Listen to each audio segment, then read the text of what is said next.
It is, we are at the stage where we have been quietly training and teaching you chant meditation. Thì chùa chúng ta đó, xin lỗi, đã trong quá khứ đã âm thầm lặng lẽ mà tu hành huấn luyện cái vị tất cả mọi người. And it's amazing to me how you are able to come here, since the access is not that good. Thì rất là ngạc nhiên có nhiều người tới đây được, tại vì chúng tôi không có quảng cáo, không có làm gì nhiều hết á. Okay. And not only are you able to come, but you also are able to stay. Và như vậy quý vị có thể tới được và không phải tới được không, mà còn ở lại tu chung với chúng tôi nè. Okay. And there's so many more people who can benefit so greatly from chant meditation. Thì còn biết bao nhiêu người này có thể hưởng rất là lợi ích rất là lớn lao cho cái pháp thiền môn này. And yet they are unable to come. Để họ lại không có tới được. And so we hope that we are preparing to excuse me, preparing to open a second way place. Tôi hy vọng. Thank you. Có kim chích bạn. Okay. Có không muốn cần phải chưa? No, that's okay. Thank you.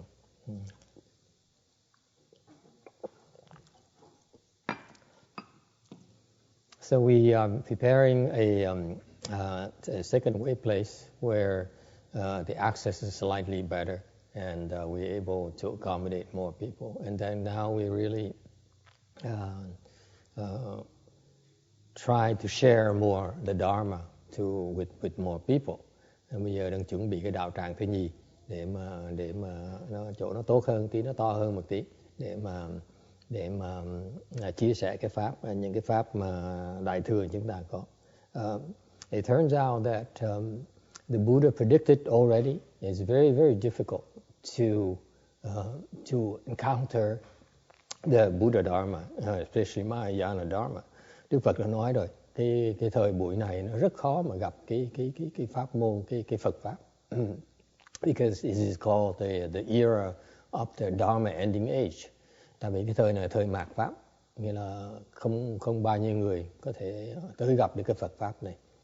Very few people are able to encounter the Dharma that will help them end their suffering and attain bliss. Okay, and get out of this scary thing called reincarnation wheel. Tại vì có Phật pháp mới có thể giúp quý vị được là thoát được cái vòng luân hồi này. Vòng luân hồi này dễ sợ lắm. Quý vị, the reason you're not scared of it is because you've been revolving in the wheel for so long now. Do quý vị không sợ cái vòng luân hồi, tại vì quý vị chúng ta đã từng luân hồi trong cái thế giới cõi ta bà này đã từ vô thỉ rồi. Buddhism is a concept called beginningless time. No one knows when it all began. Vô thỉ có nghĩa là mình không biết lúc nào nó bắt đầu. And since beginning of time, where we've been revolving the wheel, từ vô thỉ tới bây giờ đó, chúng ta đã lưu lạc trong vòng luân hồi này. Okay. And only through chant, through the Buddha Dharma that we are able to get out. Và cái cách duy nhất mà chúng ta có thể thoát được thôi đó, là nhờ cái Phật pháp. Okay. So far so good. Cái này có vấn đề gì không? And most people are not aware of that. People think it's about Buddhism. It's not about Buddhism at all. Và đại đa số người ta không hiểu cái chuyện này. Ta tưởng chúng tôi là muốn tìm Phật tử. You can't care less if you're non-Buddhist, Catholic, Jewish, or whatever, as long as you're able to get out of the wheel, and that's fine. Nếu như cái Phật pháp chúng tôi đó không có kẹt về cái danh hoặc cái nhãn hiệu, là nếu quý vị có thể bất cứ làm bất cứ gì miễn sao mà thoát được cái vòng luân hồi này đó, là cái Phật pháp này nó xứng đáng. And then our work is worthwhile. All right. But in general, there are things that the Buddha called the 8 difficulties. Và cái vị Đức Phật dạy rằng cái thế giới này có 8 nạn, 8 nạn. Okay. 8 difficulties. Okay. The difficulties mean that 8 things that make it very difficult to encounter the Buddha Dharma. 8 nạn là 8 cái sự khó khăn mà quý vị khiến quý vị khó gặp được cái Phật pháp. All right?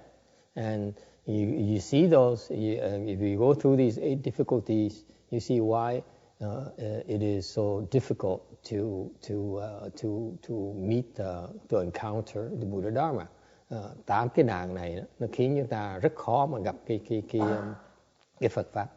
So the first one is the hells. Thứ nhất, cái nạn thứ nhất là cái địa ngục. Okay.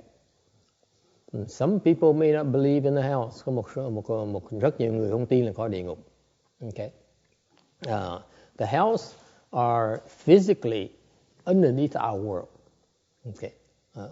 Cái địa ngục á, nếu quý vị có ngỡ thiên nhãn thấy, you open your spiritual eye, you see that the hells, the heavenly eye, you see the hells are underneath us directly. Những cái người mở đức thiên nhãn sẽ thấy rằng cái địa ngục nó thẳng ngay ở dưới chúng ta. Okay. And it's a place where the beings are being tortured. Ở cái chỗ đó là cái chỗ mà những cái chúng sanh đang bị tra tấn.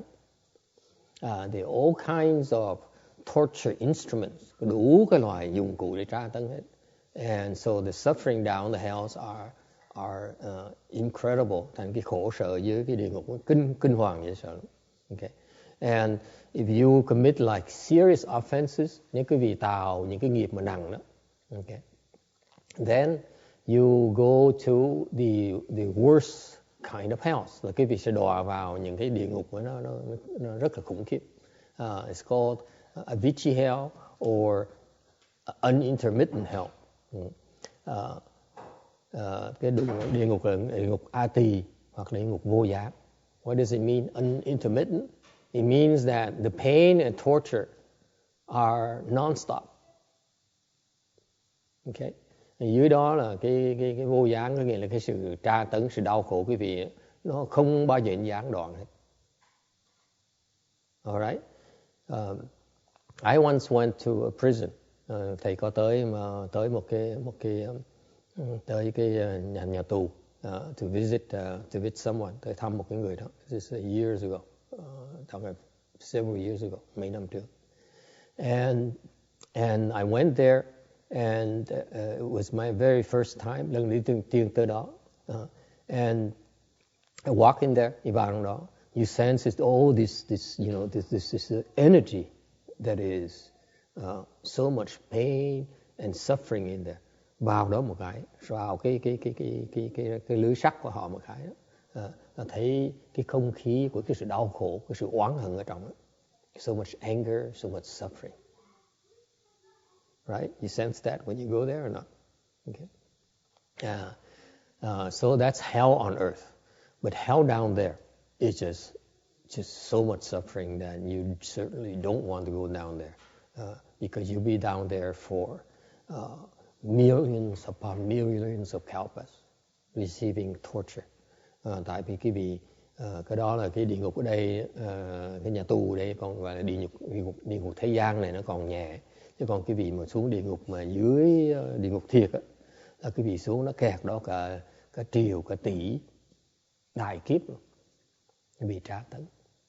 And that's why in Buddhism, the Buddha Dharma, one of the first things you learn in Buddha Dharma is to avoid creating the conditions for you to fall to the hells. Bởi vì Phật pháp chúng ta đó là một những bài học đầu tiên hết đó, là giúp dạy cái vị là tránh tạo những cái nguyên nhân để mà đọa xuống địa ngục. So far so good. Any questions? Ai thắc mắc gì không?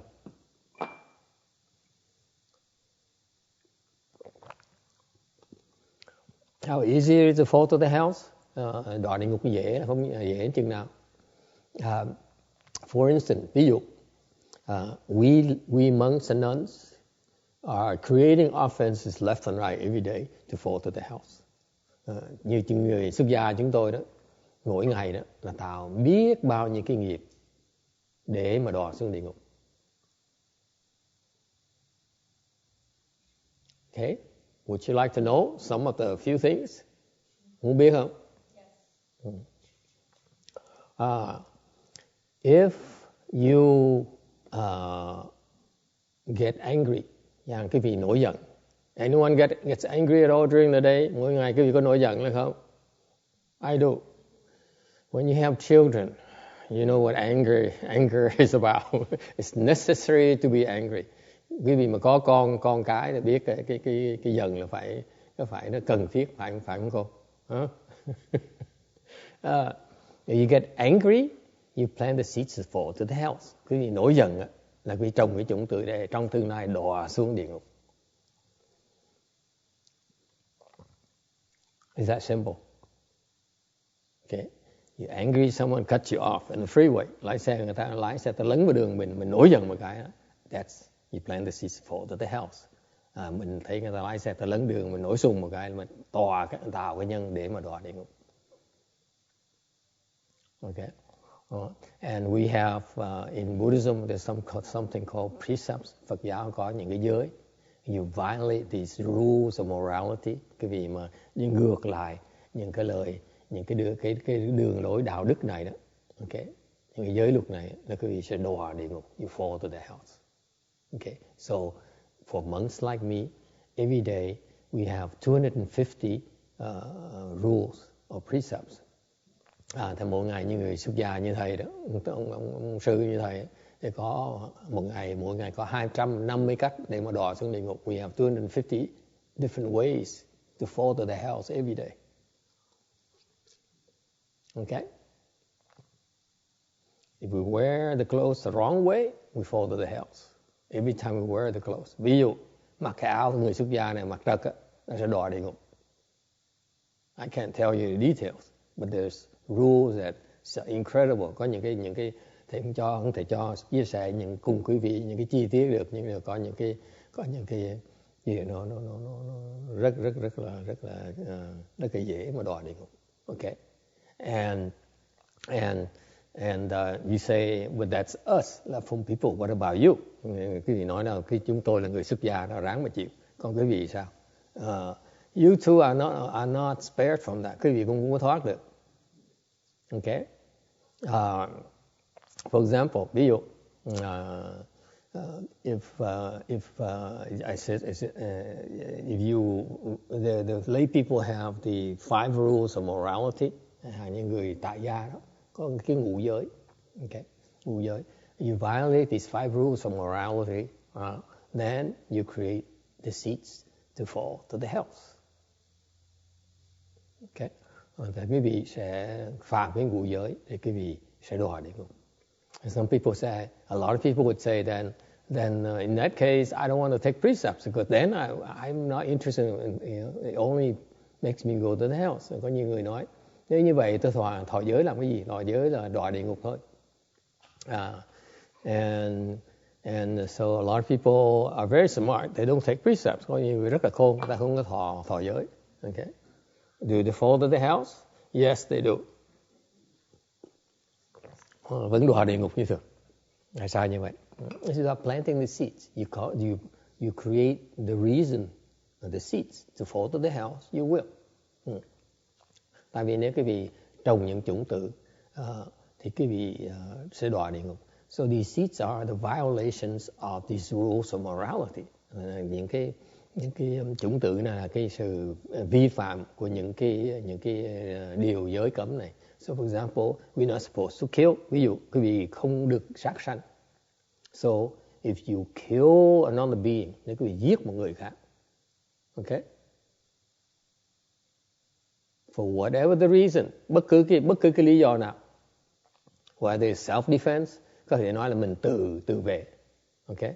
Or maybe it's an abortion, hoặc là mình phá thai, okay? You kill a living being, okay? Then you fall to the house. Quý vị sẽ đọa địa ngục. Giết một người, that's đọa địa ngục. If you're able to, if you have some skills, nhiều khi quý vị có công phu một tí, you're able to kill the gods, quý vị có thể có cái khả năng mà giết được cái người trời đó. Okay? You fall to the house, quý vị sẽ đọa địa ngục. All right? So it's killing, yes ma'am. How about killing the ghosts and demons? Killing the ghosts and demons. Oh, that's exempt. They deserve to be killed. Có người hỏi, giết ma quỷ thì sao? Thì nói, cái tụi nó tội ác, mình có quyền giết rồi đó. No? You disagree? You disagree with Master? Không đồng ý với thầy hả? You fall to the house. Sẽ đọa địa ngục.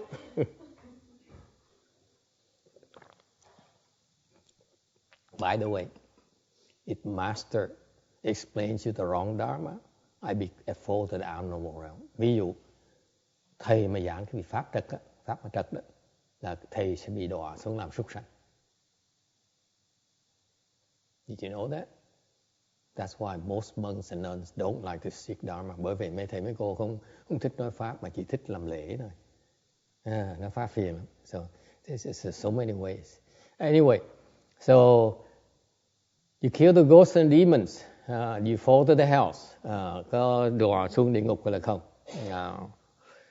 Most likely not. Thường nó không đọa địa ngục. Why? Because it's not as severe as killing humans and killing the gods, the heavenly beings. Tại vì giết quỷ đó thì nó không nặng bằng giết người với trời. It turns out you kill demon, you fall to the house. Và quý vị giết con ma, quý vị sẽ đọa xuống địa ngục. Why is that? Tại sao như vậy? Because the demons are actually heavenly beings up there in the sixth desire heaven. Tại vì con ma thiệt ra nó ở trên cái cõi trời thứ 6, tầng trời thứ 6 của cõi dục giới này. So you don't want to kill the demons. Tại không muốn giết ma đâu. Alright? Does it answer your question? Trả lời em được chưa? Okay. On the other hand, why would you want to kill at all? Quý vị biết hiểu như vậy, bằng dù biết như vậy, tại sao mình giết làm cái gì?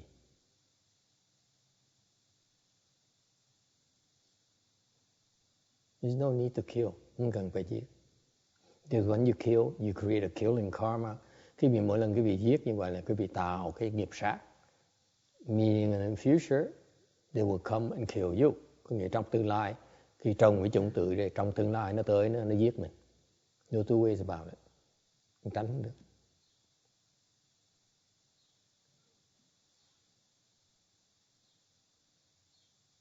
Okay. Questions? Ai thắc mắc gì không?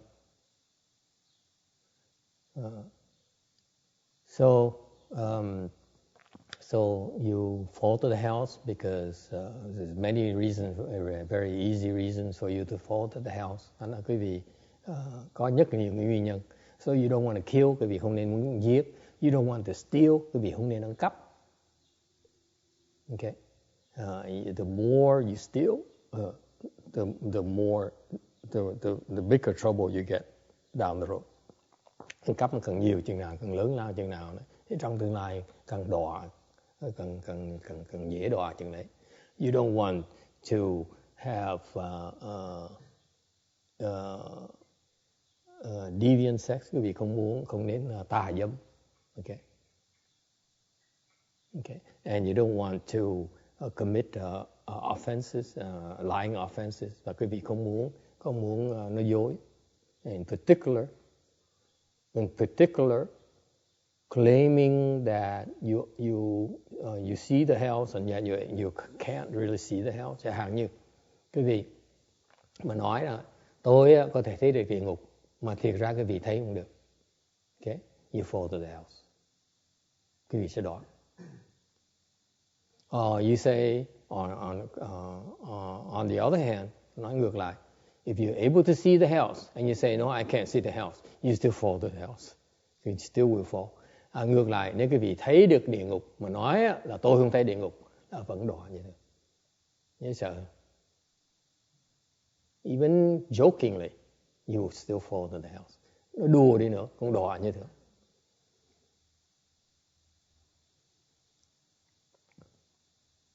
Yes. Master, can people see the hells in their dreams? Yes. A lot of people actually they go and they see themselves going to the hells and travel through the hells and see a lot of monks and nuns and stuff like that. I hear it very often. I don't know why they keep on telling me those dreams.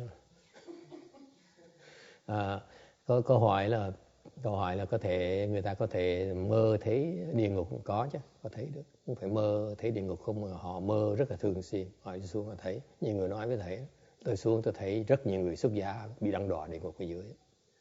And so I asked her, this particular woman, and she says, I see it, I go down there when I sleep, I go down there, and I said, and I saw so many of these monks, and I said, did you see me? Có cái người Phật tử, đệ tử Ngài Thiên Hóa, this is my master's disciple, long time ago, lúc cách 20 năm trước, đệ tử Ngài Thiên Hóa nói với thầy, con tối con ngủ con thấy địa ngục, xuống địa ngục hoài, và Ngài Thiên Hóa xác nhận con thấy con xuống địa ngục được. And her master certified that she could see the hells, xác nhận được.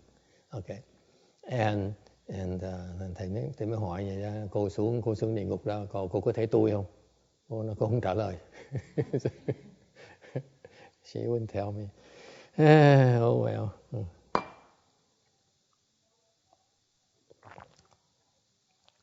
The second difficulty, cái nạn thứ nhì, is the hungry ghost. Cái nạn thứ nhì là ngạ quỷ. Hungry ghosts are the yin beings. Cái ngạ quỷ là những cái con quỷ mà nó quái âm.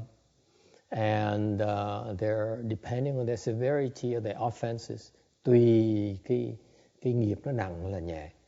Regardless, they undergo a lot of suffering. Rất là khổ sở. Of thirst and hunger. Ngạ quỷ là bị hành hạ ngày đêm về cái đói và khát.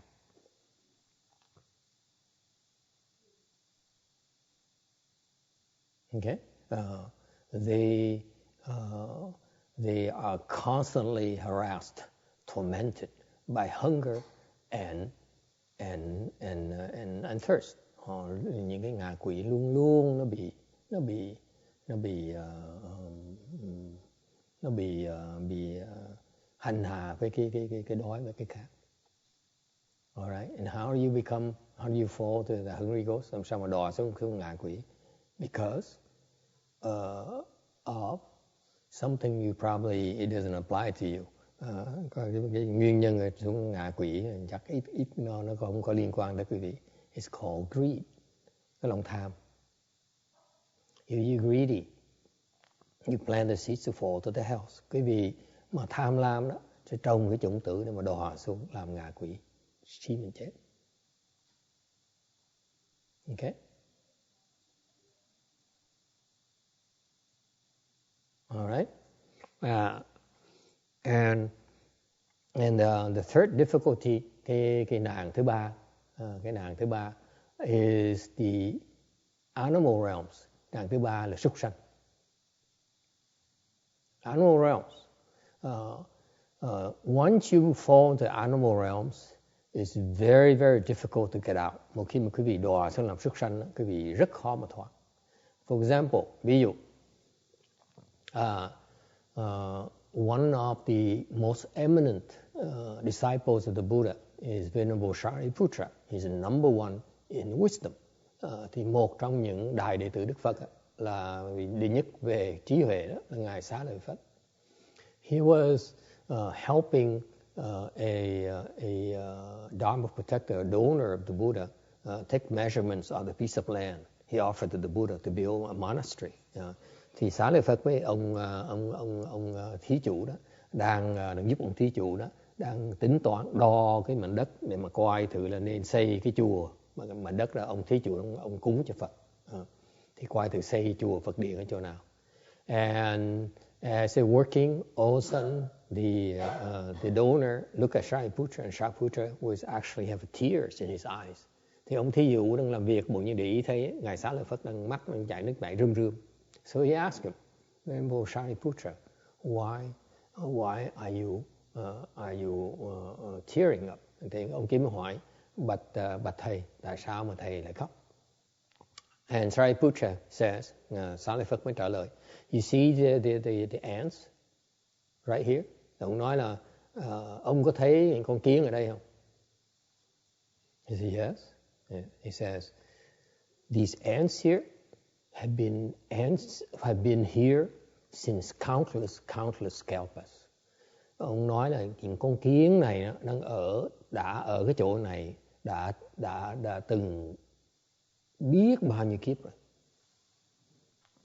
They cannot get out of being an ant, state of an ant. Ngay con kiến thôi đó, là quý vị khó mà thoát ra khỏi cái kiếp làm con kiến. So once you become an ant, you die, you continue to become an ant. Một khi mà quý vị mà làm con kiến rồi mà chết, làm súc sanh mà chết thì sẽ tiếp tục làm súc sanh. It's very difficult to get out of animal realm. Okay? Any questions? Ai thắc mắc gì về chuyện đó không? Yes, Brady.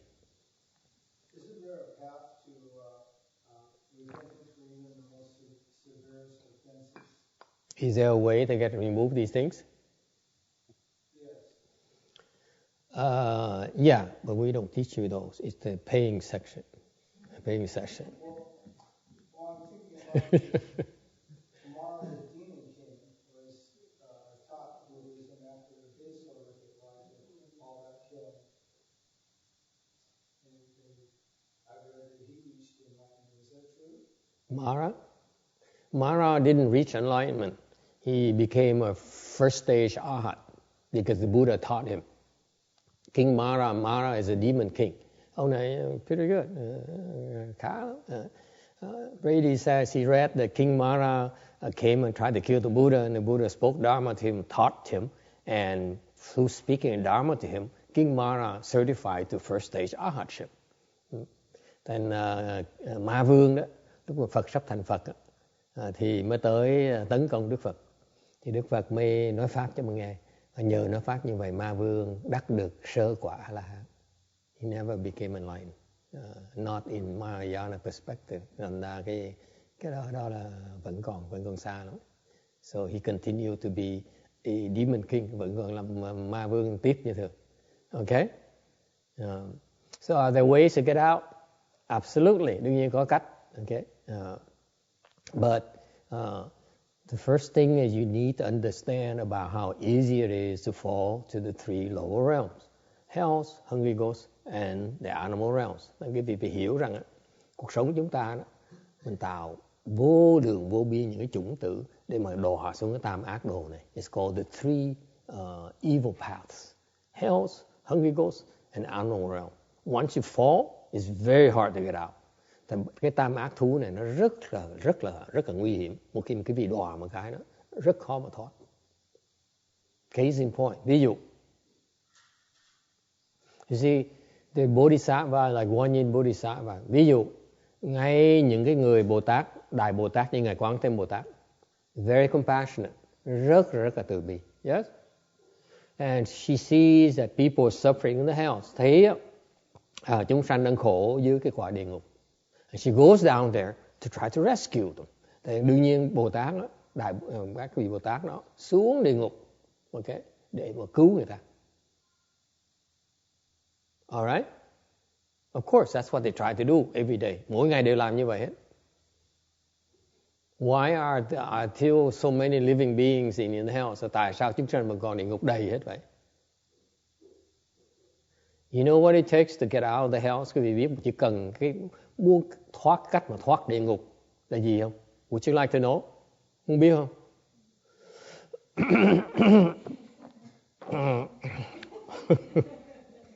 Let me see if I remember, để coi thằng nhớ được. I will assure you, if you make a small contribution, it will be well worth your while. And satisfaction guaranteed for 30 days. Và cảm ơn quý vị sẽ hài lòng trong 30 ngày. Full refund. Okay. All it takes to get out of the house. Quý vị xuống địa ngục rồi, just remember this, because I know you've been down to the house, you just forgot, that's all. Thì nói quý vị nghe, quý vị đã từng bị đọa địa ngục mà quý vị quên rồi thôi. Did you know that? You've been down to the house, quý vị đã từng đọa địa ngục rồi. Oh yeah, better believe it. All of us have been down there many, many times. Chúng ta từng đọa địa ngục rồi, biết bao nhiêu lần rồi. Except for, of course, YK, who's, such a nice girl. Never. Cái cô đó đương nhiên người tốt, không bao giờ có chuyện đó. Cái miệng cô đó thôi. The rest of us, we've been to the hell so many times. Chúng ta từng đoạn địa ngục biết bao nhiêu lần. You know. And the two ways to get out of the hell. Thoát địa ngục có hai cách.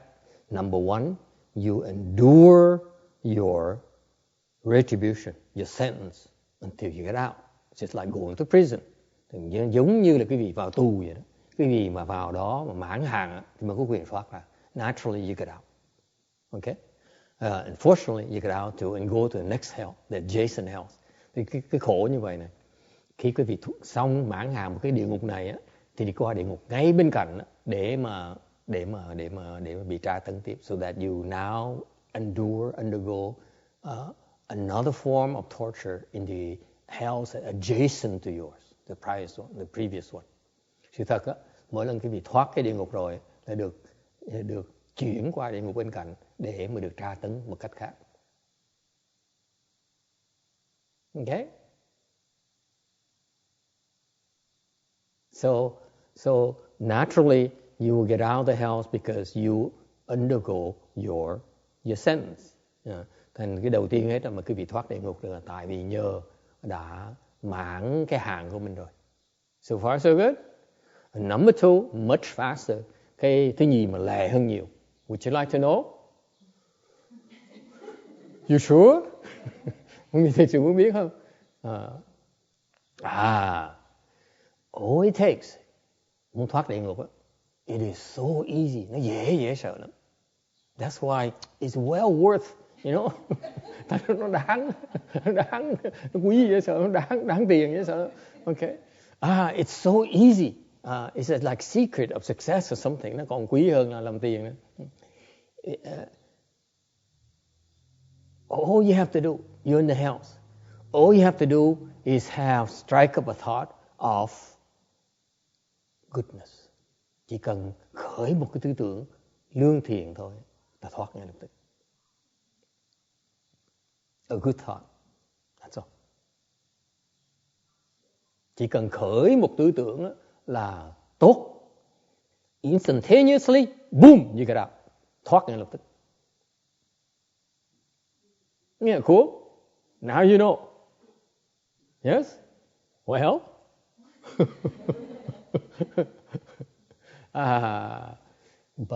Nhưng when you're in the house, khi mà quý vị vào địa ngục, your mind is so clouded. Cái tâm quý vị nó tối tăm quá, nó đau đớn quá. Because you are constantly in pain. Óc quý vị nó đau đớn quá này. Okay? For example, ví dụ, when your arm is cut off, chẳng hạn cái tay quý vị bị chặt một cái. Can you think of anything but the pain right here? Lúc cái tay mình nó bị chặt một cái này, quý vị mà sao nghĩ chỉ có thấy được cái đau của cái tay thôi, đúng không? Is that right? Exact same thing in the house. Địa ngục cũng chắc như vậy đó. Quý vị đau đớn quá này.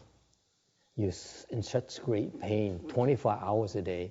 It's not possible for you to even strike up a thought of goodness. Thành ra lúc quý vị đau đớn, tra tấn, đau khổ quá đi, thành ra quý vị không thể nào khởi được một tư tưởng mà tốt lành được luôn. Nó khiếp như vậy. So painful it is. For example, một cách khác, okay? In the evening ceremony, buổi cái công phu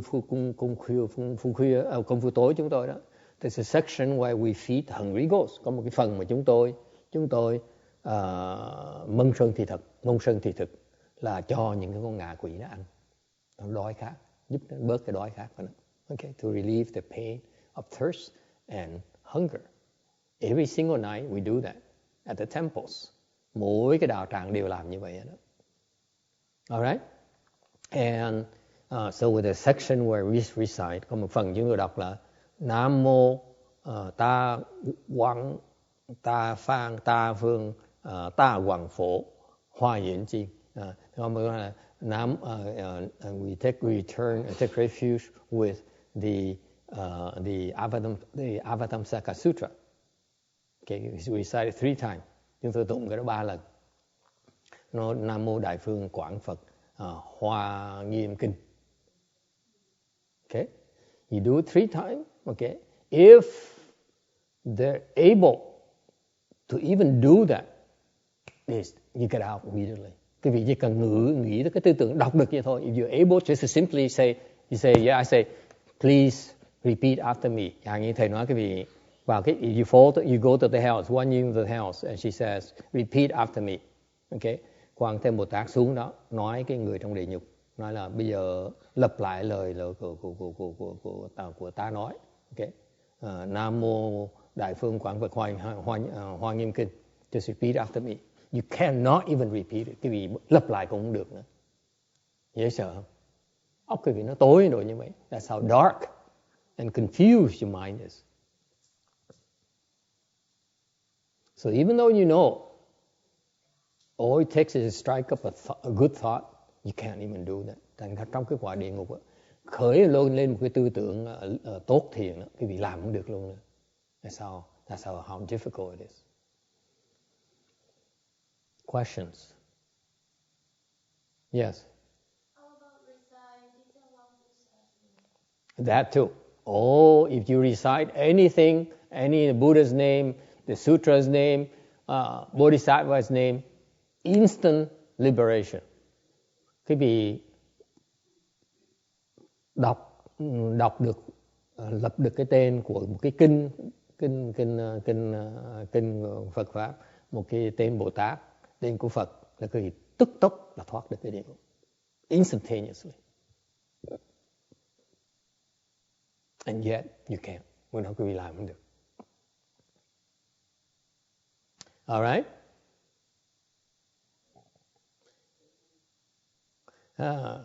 So those are the three lower realms.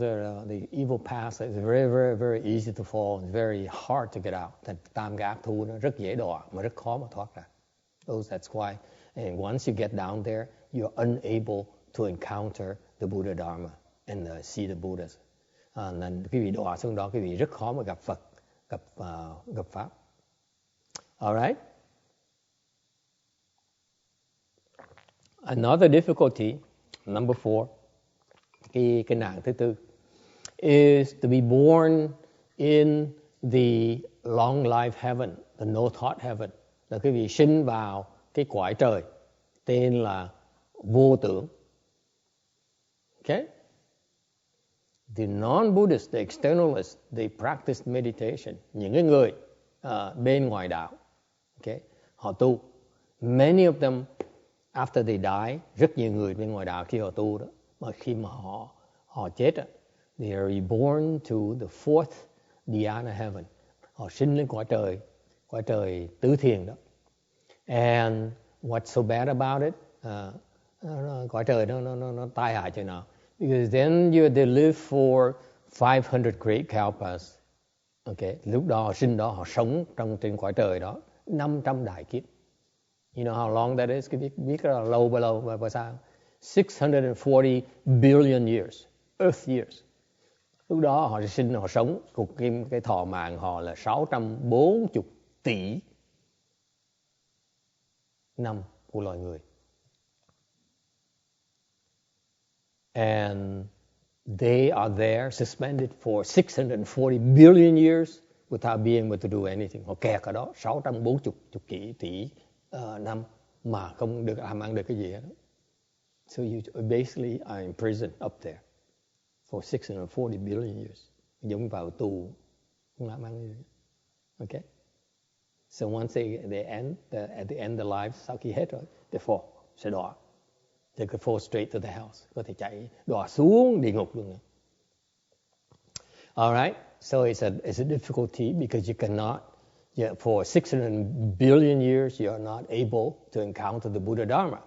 Đó, cái nạn thứ tư đó là tại vì cái bị kẹt ở đó, làm cái cõi trời đó ở 640 tỷ năm mà không gặp được Phật Pháp.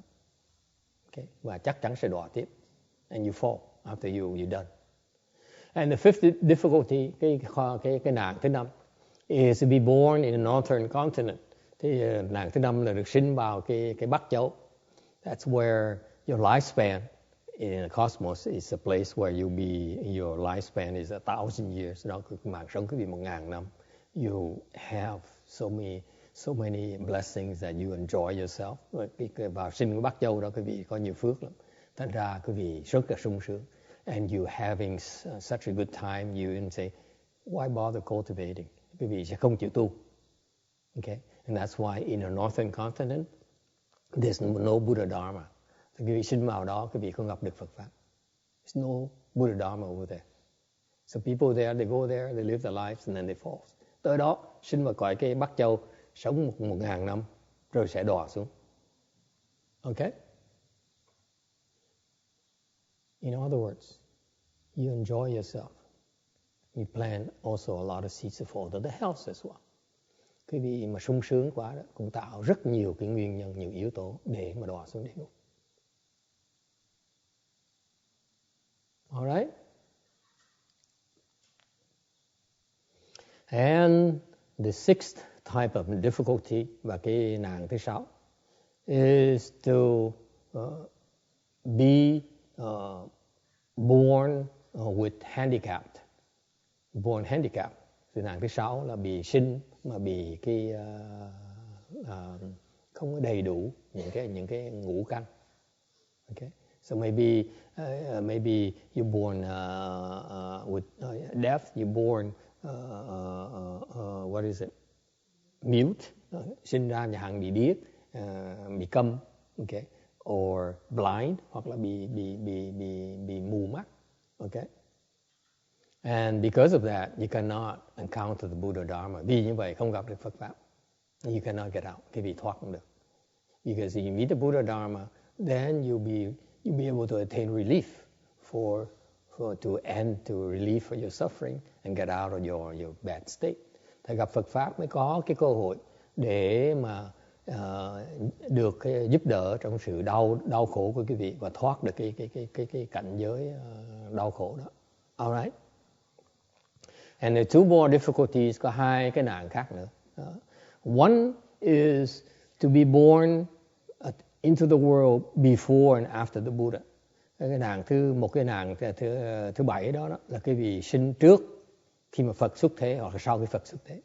Because it's the difficulty, cái đó gọi là nạn. It's because if you are able to meet with the Buddha, vì nếu quý vị gặp được Đức Phật, then you can attain liberation very quickly. Nếu quý vị gặp Đức Phật, thì quý vị sẽ có cái cơ hội để đắc được giải thoát rất là lẹ. Okay? You don't even need to go to Lưu Mountain Temple week after week. Gặp Đức Phật thì không cần phải tới chùa Lưu Sơn Tự mỗi cuối tuần thứ 7. Okay?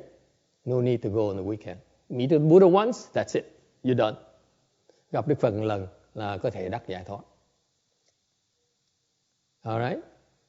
So because you're born before the Buddha appears or after the Buddha appears in the world, it's called difficulty because it's very difficult to get out.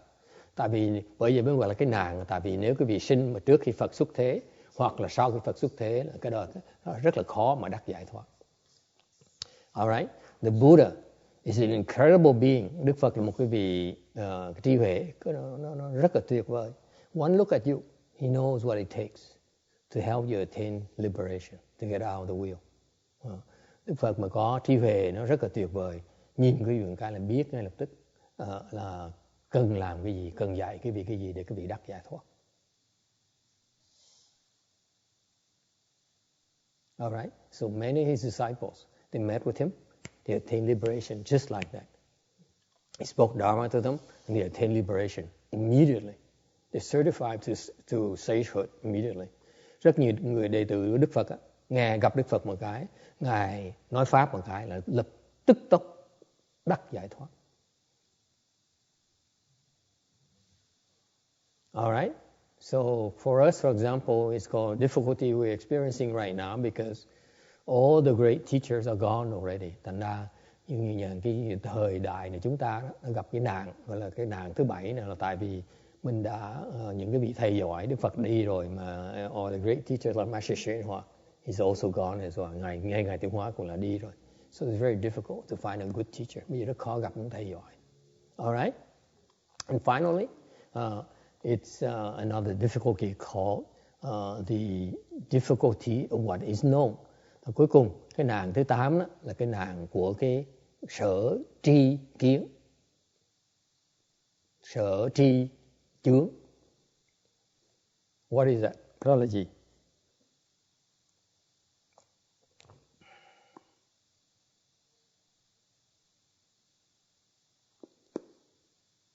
That is that.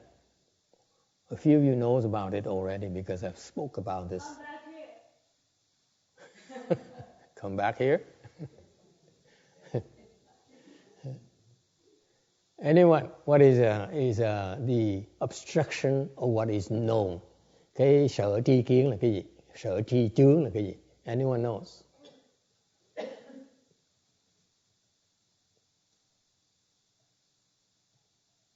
It's one of the most difficult things to overcome as well. Đó là một cái loại chướng ngại rất là khó mà giải quyết. It's very, very difficult. It's called obstruction because of what you know.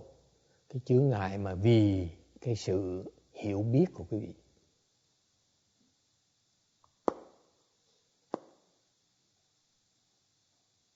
The Buddha Dharma Mahayana is very unflattering. Cái Phật Pháp nói rất là trắng trợn quý vị nghe.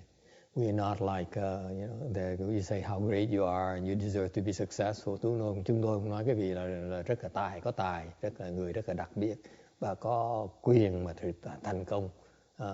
No, we talk about the challenges and the dangers of keeping on revolving in this wheel. Cái Phật Pháp là dạy cái vị về cái sự thật mà cái vị đọa trong vòng luân hồi này rất khó mà thoát. And one of the reasons why you don't get out of the wheel is because of what you know. Lý do quý vị không thoát được cái vòng luân hồi tại vì cái sự hiểu biết của quý vị. What you know.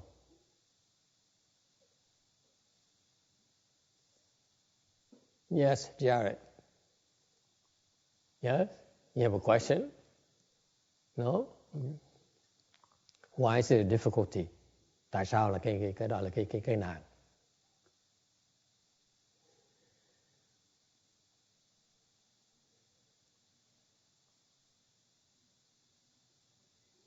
Because we are all so attached to our knowledge. Tại vì chúng ta đó, ai cũng chấp vào cái sự hiểu biết của mình.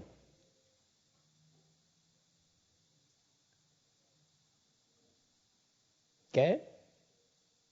And that's why you refuse to listen. Vì vậy quý vị không chịu nghe lời.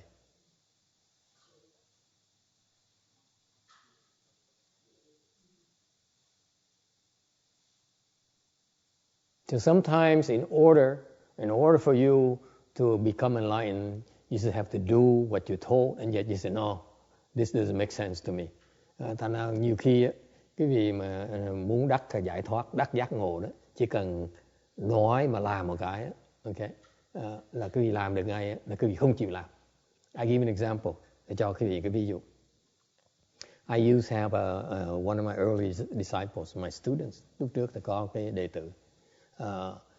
She very spiritual. Cái người này thích tu dễ sợ lắm. She's a Caucasian, người da trắng. And she meditates every day, mỗi ngày thiền mỗi ngày. She practices qigong, tai chi, luyện khí công, luyện tai chi mỗi ngày. Okay. And then she picked up chant from us, rồi bắt đầu học thiền chúng tôi. And then And then she became very enamored because she's making progress so quickly. Rất thích cái thiền. Tại sao vậy? Cái thiền, theo thiền chúng tôi tiến bộ lẹ dễ sợ lắm. If you practice every day like she does, you will progress so quickly. She used to practice hours upon hours. Lúc đó cái cô đó, cô tu mỗi ngày tu rất là nhiều tiếng, thành tiến bộ rất là lẹ. Okay? Didn't have to go to work. The husband, goes to work and she stays home and she wants to pursue her practices. Ở nhà thôi, chỉ ngồi thiền thôi. Okay? And she was with me for about a year. Thì dạy cô khoảng chừng một năm. Okay. And I went to my winter retreat, child retreat. Thầy mới nhập cái thất vào này. Okay, and I said, I'm going to suspend my class for 3 months, and I see you after 3 months. Thầy ngừng dạy cái lớp thiền đó. Xong rồi nói 3 tháng sau tôi mới dạy lại. And 3 months later I went out, and she was very happy. And the day that I said we out, she was there with strawberries. Tại cô đó nhớ là ngày mà thầy hứa là thầy sẽ xuất thất á, thì cô đem qua cúng mấy cái trái dâu để thầy ăn. And I was on my way to the supermarket. Thầy bắt đầu leo lên xe tới siêu thị để mua đồ ăn. I wanted to go to supermarket get some groceries. Mua đồ ăn. So I said, here, come with me. Let's talk. Okay. And thầy nói cô đi với tôi thì mình nói chuyện. Okay. And we went to the supermarket. Tới cái siêu thị ABC supermarket, siêu thị ABC in Bolsa. It used to be back then. It's one of the few places where you can buy vegetarian food. Lúc trước cái siêu thị ABC là một vài chỗ, rất ít chỗ mà bán đồ chay. Thành phải thường mua đồ chay để tới đó mà mua. I went there. And on the way there, it's 20 minutes to get there from Long Beach. We talk, nói chuyện rất là. She's so happy. She asked me a lot of things, so many questions. Rất là thắc mắc, hỏi thầy rất là nhiều chuyện. And we got to the supermarket. Bắt đầu tới đó rồi thì đầu nó mưa nó lơi rơi. Now it started raining. It's a few drops here and there, big drops. Những cái mưa nó lấm tấm. Hột mưa rất là to. Okay, so you can see it on the ground. You see these dots of rain drops falling on the ground. Mình thấy rõ ràng những giọt nước mưa rớt xuống đụng lên đất. Okay. So I went over there. From the parking spot, từ cái chỗ thầy đậu xe cho tới cái siêu thị. We were walking together, đi tới đó. And I saw a Hinayana monk. Thấy một lúc trước có cái ông tăng tiểu thừa.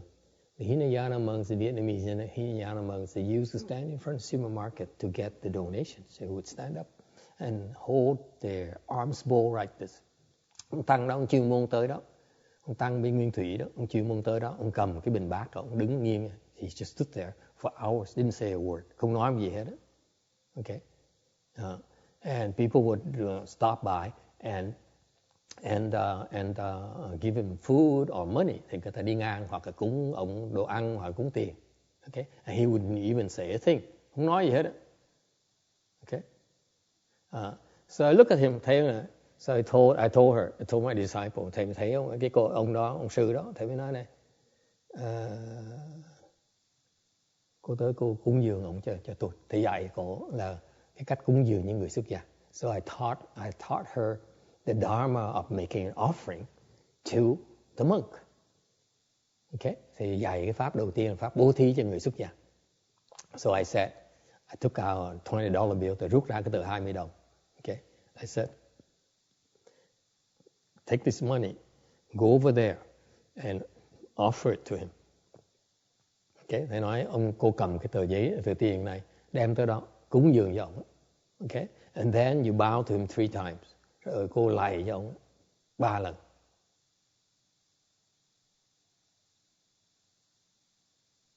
Okay? So she went over and she lifted the lid on his arms bowl and put in a $20 bill. Thì cô mới tới đó, cô mới dỡ cái nắp của cái bình bát của ông sư đó để cái tờ cúng dường 20 đồng xong để xuống. And she looked back at me. It was about from here to Mark right there. Dỗ thằng đó nó quay lại ngoảnh mặt lại nhìn thầy.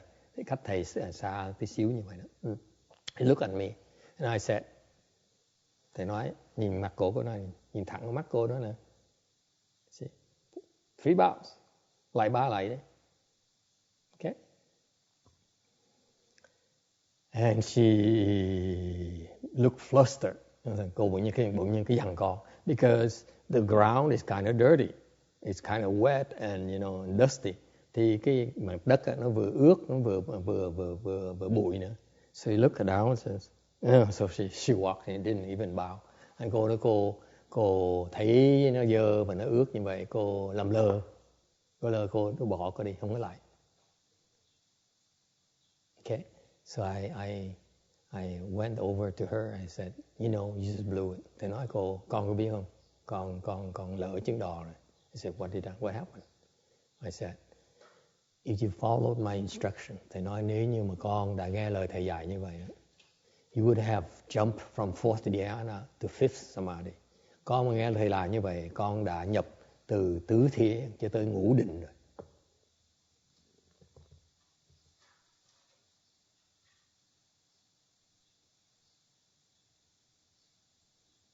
And she said, really? Cô nói vậy hả?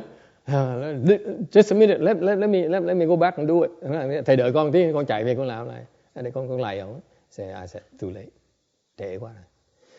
That goes to prove to you that it's what you know that inhibits you from following the instructions. Cho chứng minh cho quý vị biết đó, cái mà quý vị hiểu biết đó, cái sự tri kiến quý vị đó, quý vị quá thông minh thành không chịu làm những cái lời dạy, theo những lời dạy. That's why it's called difficulty. Bởi vậy cái tri kiến gọi là một cái nạn vì vậy đó.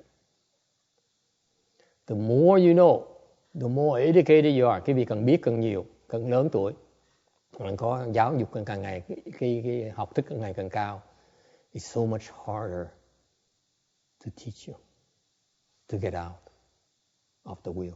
Càng biết càng nhiều, càng khó dạy quý vị để mà thoát được cái vòng luân hồi này.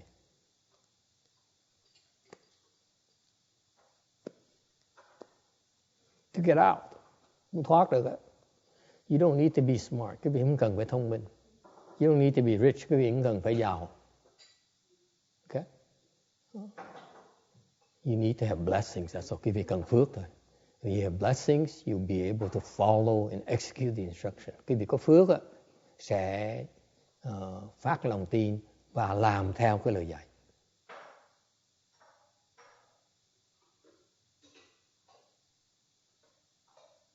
Okay? And the reason you refuse to follow the instruction because it's against your understanding, against your knowledge, against your view of the world. Và thường quý vị không chịu nghe lời là tại vì nó đi ngược lại cái sự hiểu biết của quý vị. And what you don't realize, quý vị không biết rằng what you see and understand in this world is actually what's keeping you here. Mà quý vị không biết rằng cái mà quý vị thấy được, hiểu được, học được, những pháp thế gian là những cái nó cột chân quý vị lại trong cái thế gian này. All the worldly knowledge you have is actually what's binding you to this world.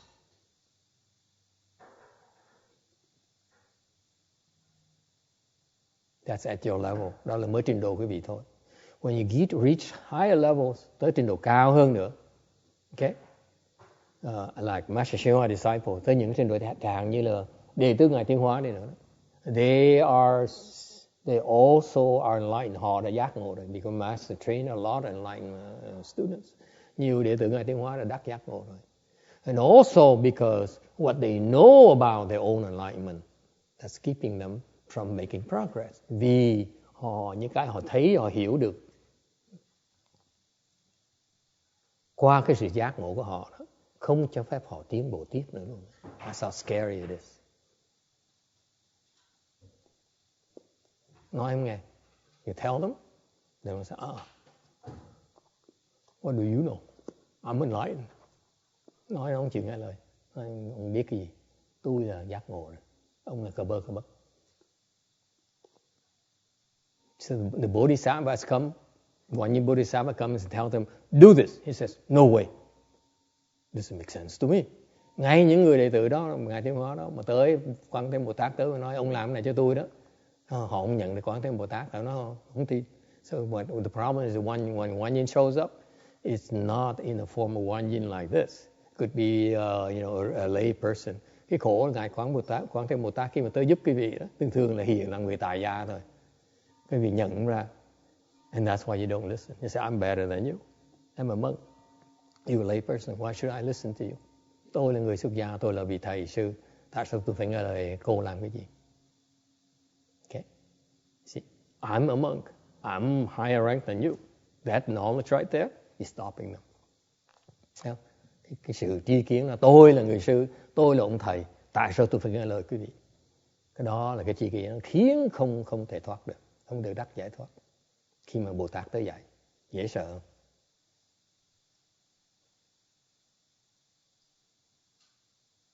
So, in summary, let me summarize to you what do you do, what can you do to avoid these 8 difficulties.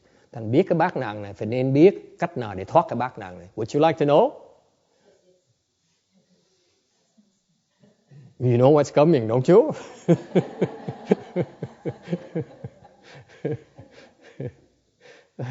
Muốn thoát bát nạn. Very critical. People only teach you about the 8 difficulties. They don't teach you how to get out, to avoid these, to prevent these 8 difficulties. Người ta nói về cái việc bát nạn mà không nói cái phương pháp để mà điều trị, để mà đối phó những cái bát nạn này. Very simple. In Buddhism, you take the 8 vegetarian precepts, it will help you avoid these 8 difficulties. Bên Phật giáo chúng ta, quý vị khi mà thọ bát quan trai giới đó, sẽ giúp quý vị tránh cái bát nạn này. It's that simple. You practice that dharma called the 8 vegetarian precepts, it will help you avoid these 8 difficulties. So far so good? But since you're not Buddhist, quý vị những người không phải là Phật tử, sao bây giờ? Okay. There are 4 things. Có 4 cái quý vị có thể làm. Okay. Number 1. Be born in a good place. Sinh vào cái cõi thiện, cái thiện xứ.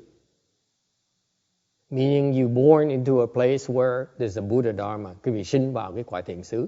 Chẳng hạn như quý vị sinh vào cái chỗ mà có Phật Pháp. You are here in this country. Mahayana right now is in Los Angeles, Northern California. Quý vị sinh vào cái cõi thiện xứ này. Và nhiều cái Phật Pháp Đại Thừa nó có mặt ở tiểu bang Cali này.